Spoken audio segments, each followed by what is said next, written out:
할렐루야. 오늘도 은혜 가운데 한날을 잘 마무리하고 계신 줄 믿습니다. 오늘 저는 오순절 저녁기도 16번째 말씀으로 데살로니가전서 5장 16절로 22절의 말씀으로 영적인 무력감을 돌파하는 기도라는 제목으로 함께 은혜를 나누겠습니다. 우리는 신앙생활을 통하여서 좀 더 하나님의 뜻에 가까워지고 하나님 마음을 아는 것을 원하지만은 때로 그러하지 못할 때가 많습니다. 오늘 본문에는 항상 기뻐하고 쉬지 말고 기도하고 범사에 감사하라. 이것이 그리스도 예수 안에서 너희를 향하신 하나님의 뜻이라고 말씀합니다. 그러나 때로 우리는 항상 기뻐하지 못하는 것 같고 쉬지 않고 기도하지 못하는 것 같고 범사에 감사하지 못하는 우리 자신의 모습을 볼 때가 많이 있습니다. 때로 그리하여서 우리 마음속에 영적인 무력감을 느낄 때가 많습니다. 하나님 뜻대로 살아야 되는데 그러하지 못한 내 모습을 보면서 나는 왜 이러지? 라고 자책할 때도 많습니다. 그러나 그럼에도 불구하고 하나님은 오늘 우리에게 이 말씀을 명령으로 하고 있습니다. 이 말씀은 가능하기 때문에 할 수 있기 때문에라는 것을 전제로 하고 있습니다. 어떻게 하면 항상 기뻐할 수 있을까요? 어떻게 하면 쉬지 말고 기도할 수 있을까요? 어떻게 하면 범사에 감사할 수 있을까요? 이 말은 끊임없이 우리 삶에 영적인 무력감이 올 때마다 그것을 뛰어넘는, 그것을 꿰뚫는, 돌파하는 영적인 기도가 우리에게 무엇보다 필요함을 말씀하고 있습니다. 그렇다면 어떻게 하면 영적인 무력감을 돌파하는 기도를 할 수 있을까요? 오늘 그 다음의 말씀, 너희를 향하신 하나님의 뜻이니라, 그 다음 말씀 보면은 5장 19절의 첫 번째로 성령을 소멸하지 말고 라는 말씀이 나옵니다. 그렇습니다. 첫 번째, 영적인 무력감을 돌파하기 위해서는 성령을 소멸하지 말아야 됩니다. 여기 소멸하단 말은 스멘누시라고 하는 원어인데요. 이 말은 묵다, 억누르다 혹은 연료를 제공하지 않다라는 말입니다. 우리가 예수님을 주로 고백하는 그 순간, 하나님의 자녀가 되기를 결단하고 주님을 나의 구주로 고백하는 순간 성령이 내 안에 오십니다. 성령이 아니고서는 어느 누구도 이런 고백을 할 수 없기 때문입니다. 그런데 성령과 동행하는 사람이 있는가 하면 성령이 소멸되는, 즉 성령이 그 내 안에 오셨는데 내가 그분을 환영하거나 초청하지 아니하고 동행하지 아니하면 소멸됩니다. 스벤누시 되는 것입니다. 묶여지는 것입니다. 억눌려지는 것입니다. 다른 말로 하면 연료를 공급하지 않으면 계속 촛불은 켜지지 아니하고 꺼져 있는 것이에요. 주님은 떠나지 않지만, 성령은 떠나지 않지만 성령이 역사하지 않는 것입니다. 성령은 마치 불과 같아서 불이 타려면 바람이 불어와야 되고 불이 타려면 등에다가 기름을 계속적으로 넣어줘야 하는 것입니다. 그러므로 성령을 소멸하지 말라는 것은 끊임없이 성령과 동행하라는 것입니다. 여러분 가운데 성령님이 묶여져 있습니까?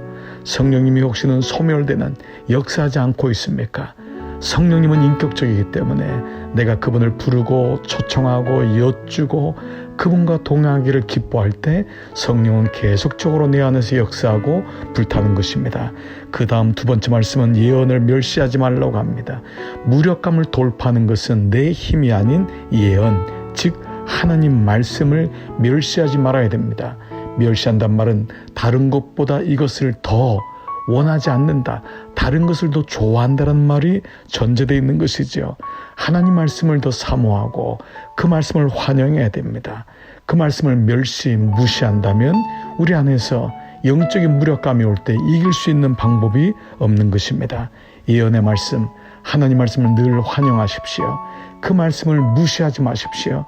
귀담아 들으십시오. 그 말씀을 소중하게 여기는 것입니다. 말씀을 소중히 여기면 그 말씀이 내 안에 들어와 나를 소중히 여기고 나로 하여금 하나님을 바라보게 하는 것입니다. 어떻게 하면 영적인 무력감을 이길 수 있을까요? 하나님 말씀을 늘 가까이 하며 그것을 비판하거나 혹은 그 말씀을 무시하는 것이 아니라 있는 그 말씀 그대로 어린아 같은 심령으로 그 말씀을 환영해 보십시오. 그 말씀을 깨달아 보십시오. 그 말씀의 그 인식의 은총을 사모해 보십시오. 그 말씀이 잘 박힌 못처럼 여러분 안에 들어올 것입니다. 세 번째로는 어떻게 하면 영적인 무력감을 돌파할까요? 바로 범사에 헤아려 좋은 것을 취하고 악은 어떠한 모양이라도 버리라. 21절 22절 말씀입니다. 즉 생활 속에서 하나님을 바라보는 생활을 구별해야 됩니다. 믿음이란 것은 우리의 삶에서 일어나는 직접적인 삶과 연결되어 있습니다. 믿음은 초월적이거나 어떤 추상적인 것이 아닙니다. 우리의 삶에 육을 통하여 혼적인 세계를 잘 다스려야 됩니다. 생활을 구별함으로 범사에 헤아려 좋은 것, 하나님의 것을 취하고 선택하는 것입니다. 룻기의 주제가 선택 아닙니까? 오늘 하루도 우리의 삶 속에 오는 육적인 삶, 혼적인 삶을 잘 다스리고 그것을 선택할 때 우리는 영적인 무력감, 우리는 무기력한 삶을 돌파할 수 있는 것입니다. 그릇에 물을 담아둘 때 물이 목적이지만 때로 그릇이 혼탁해지고 그릇에 금이 가거나 그릇이 찌그러져 있거나 그릇에 구멍이 있으면 그 물은 흘러나가는 것입니다. 그러므로 우리의 생활은 참으로 중요합니다. 하루를 기도로 시작하고 말씀으로 시작하고 하루를 말씀으로 기도로 마무리하는 것도 우리의 삶의 형태를 육과 혼을 잘 보존함을 의미하고 있습니다. 때로 우리의 삶에 영적인 무력감이 옵니다. 그때마다 하나님 말씀을 기억하십시오. 첫 번째, 성령을 소멸하지 마십시오. 두 번째, 예언을 멸시하지 마십시오. 세 번째, 범사에 헤아려 좋은 것을 선택하고 악은 어떤 모양이라도 버리십시오.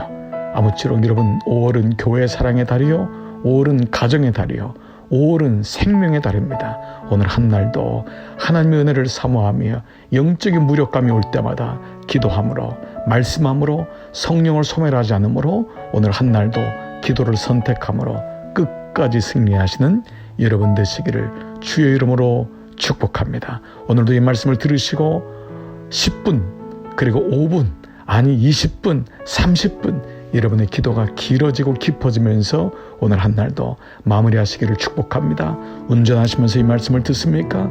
운전하시면서 여러분 눈을 뜨신 채로 속으로 성령과 소통하며 기도하십시오.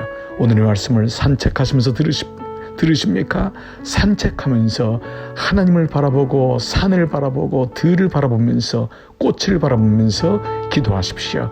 일하면서 혹시 들으십니까? 일하면서도 하나님을 바라보시기를 바랍니다.